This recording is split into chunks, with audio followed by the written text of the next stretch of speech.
Spacewalk officers here in Mission Control report that both suits are operating to perfection as we begin to see Tim Kopra emerging from the Quest airlock.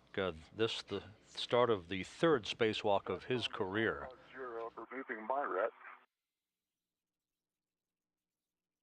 The Quest airlock was installed on the International Space Station during the STS-104 mission of the shuttle Atlantis in July of 2001.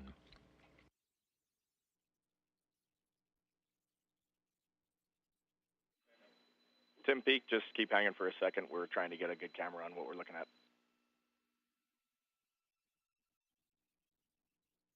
Copy that.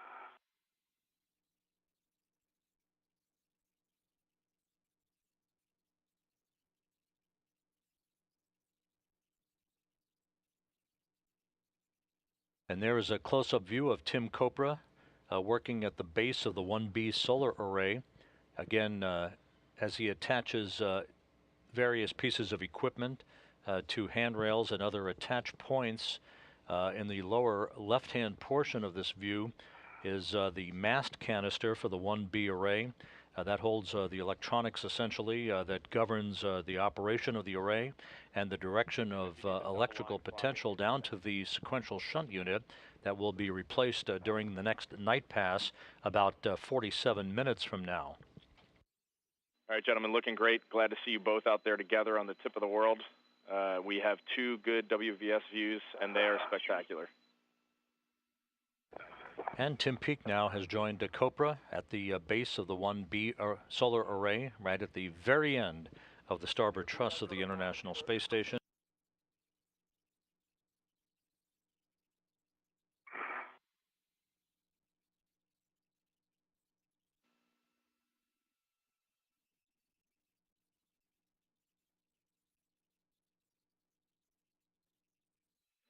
And Tim Peake, as you work your way around the mast canister there, feel free to look at the load pads and get some situational awareness of what they look like for a fully seated SSU.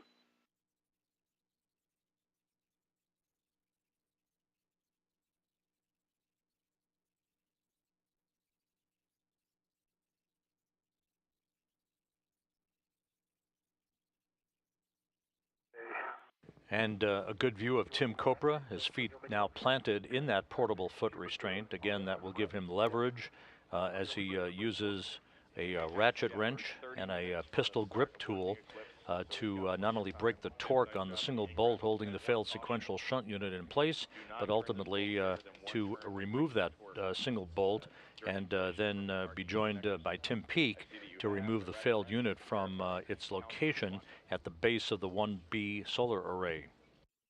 There are a series of tasks to be conducted by the flight control team here in Houston. They're called inhibits to make sure that all of the electrical systems are placed into a dormant mode during the time that the crew is handling this equipment at the base of the 1B solar array. Okay, guys, so we're working right now for Tim Kopra off page 13 of the cuff checklist. We know it's a small amount of water. Yep, and I can just read you the steps right now, Tim. We already got the location and the quantity. If there's any way to get a temperature of the water, I don't know if you can move it around to get to that, or to try to drink it and note the taste. It's about 3 inches above my head, and see if I can make it mobile.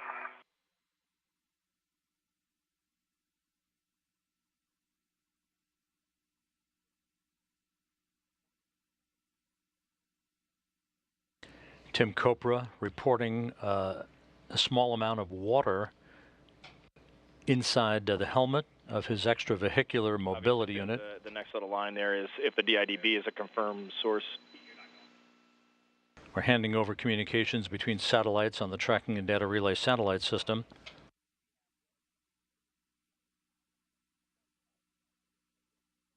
About a half-inch line that I was able to get in front of me. The water's cold. The secondary water now. About a half-inch wide, about 2 inches long.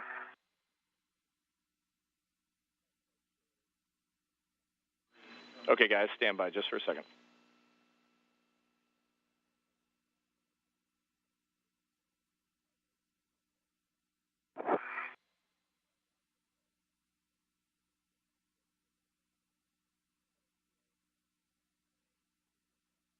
This is Mission Control Houston at the 4-hour, 10-minute mark into today's EVA.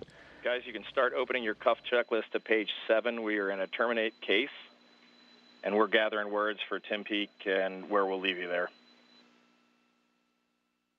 Okay, copy that. 82, copy. So terminate EVA, ingress, crew lock, connect SCU. So I'm going to clean up all my stuff here, read, and start heading back.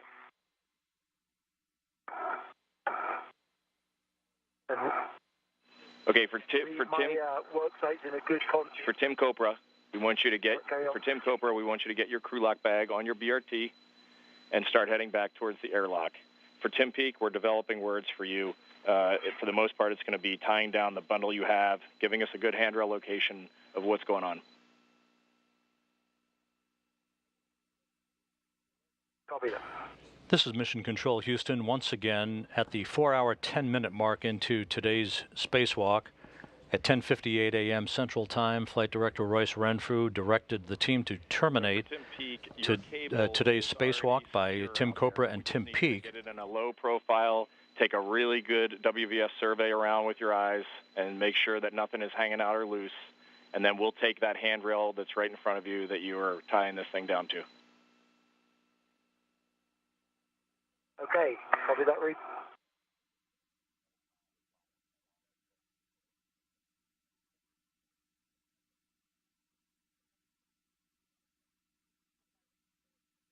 The decision to terminate today's EVA by Kopra and Peake was made after Kopra reported a small amount of water and a small feeling of dampness around his helmet absorption pad, which was installed on all spacewalkers outside of the U.S. segment of the International Space Station following an incident back in July of 2013. On July 16th, 2013, when Chris Cassidy, who's now the chief of the astronaut office, and Luca Parmitano were conducting a spacewalk. It was terminated in that case at the 1-hour, 32-minute mark after Parmitano reported an unexplained buildup of water inside his helmet that was later traced to cooling loop chemistry issues. And we do need to retrieve that bag, or at a minimum, the PEGT out of that bag. With the helmet off, the extravehicular mobility unit with the red stripes being assisted by Sergei Volkov on the right, Yuri Malenchenko on the left. Tim Peake is still inside the crew lock section. He'll be brought back inside the equipment lock a short time from now. Obviously, Kopra is in good shape, no issue there. The crew was never in any danger at the time that Kopra reported this small water bubble inside the helmet that you see being held by Yuri Malenchenko.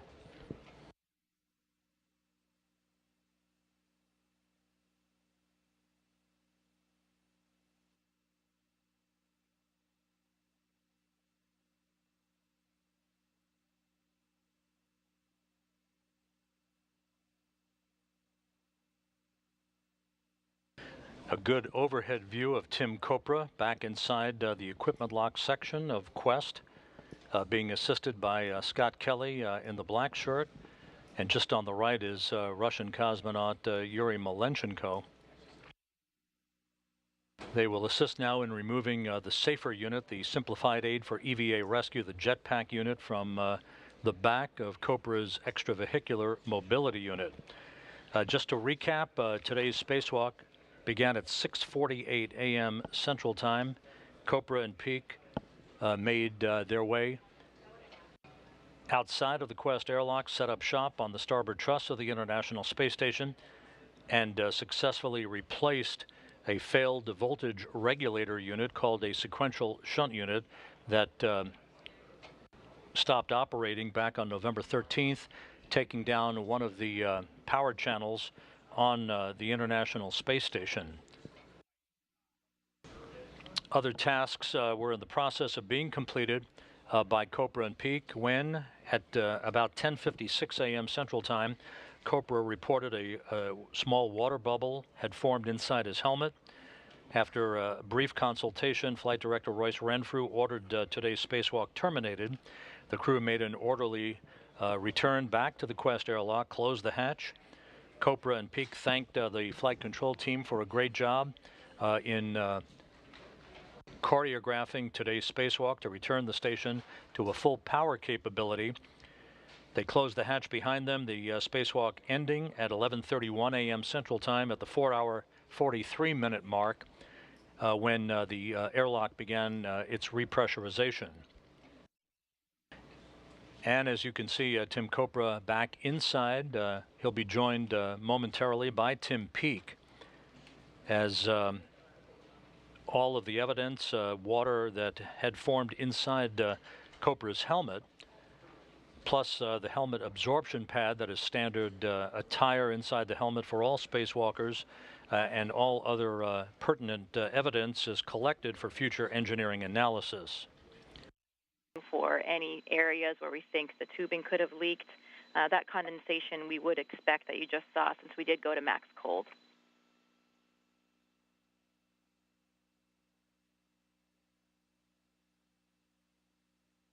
Okay, understand that.